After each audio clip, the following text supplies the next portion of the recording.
Virtually গোটেই সমষ্টিসমূহক তেখেতে address কৰিব। অসমৰ 126টা সমষ্টিৰ 126টাতে একোখনকৈ ৰাজহুৱা সভা অনুষ্ঠিত হ'ব আৰু তাত 11টা বজাত মাননীয় মুখ্যমন্ত্ৰীয়ে অৰুণোদয় 3 এই আঁচনিখন শুভাৰম্ভ কৰিব। ইয়াৰ নীতি নিৰ্দেশনা গাইডলাইন সম্পৰ্কে তেখেতে স্পষ্টভাৱে ব্যাখ্যা কৰি ৰাখিব।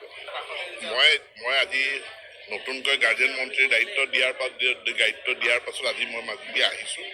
গতিকে ভাৰত চৰকাৰে দলংখন আৰম্ভ কৰিছে যেতিয়া নিশ্চিতভাৱে শেষ কৰিবই। এইকেইদিন কি সমস্যা হৈ আছে মই সোনকালে ব্যৱস্থা কৰিম। এই সদস্যতা অভিযান কেনেধৰণে মাজুলীত চলি আছে তাৰ এটা খুব চমু আমি পৰ্যালোচনা কৰোঁ। মাজুলীত এতিয়ালৈকে 23,000 সদস্যভুক্তি হৈছে। যোৱা নিৰ্বাচনত 60,000 ভোট প্ৰাপ্তিৰ দিশৰ পৰা এই 23,000ৰ যিটো প্ৰগ্ৰেছ এইটো ঠিকে আছে, কিন্তু ইয়াত 23,000 সীমাবদ্ধ থাকিলে নহ'ব।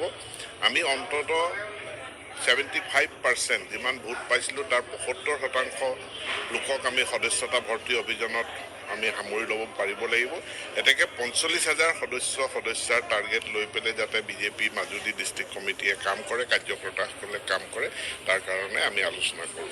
আনুষ্ঠানিকভাৱে কাইলৈ মুখ্যমন্ত্ৰীয়ে ভাৰ্চুৱেলি গোটেই সমষ্টিসমূহক তেখেতে এড্ৰেছ কৰিব। অসমৰ 126টা সমষ্টিৰ 126টাতে একোখনকৈ ৰাজহুৱা সভা অনুষ্ঠিত হ'ব আৰু তাত 11টা বজাত মাননীয় মুখ্যমন্ত্ৰীয়ে অৰুণোদয় 3 এই আঁচনিখন শুভাৰম্ভ কৰিব। ইয়াৰ নীতি নিৰ্দেশনা গাইডলাইন সম্পৰ্কে তেখেতে স্পষ্টভাৱে ব্যাখ্যা কৰি ৰাখিব। মই আজি নতুনকৈ গাৰ্জেন মন্ত্ৰীৰ দায়িত্ব দিয়াৰ পাছত আজি মই মাজুলী আহিছোঁ। গতিকে ভাৰত চৰকাৰে দলংখন আৰম্ভ কৰিছে যেতিয়া নিশ্চিতভাৱে শেষ কৰিবই। এইকেইদিন কি সমস্যা হৈ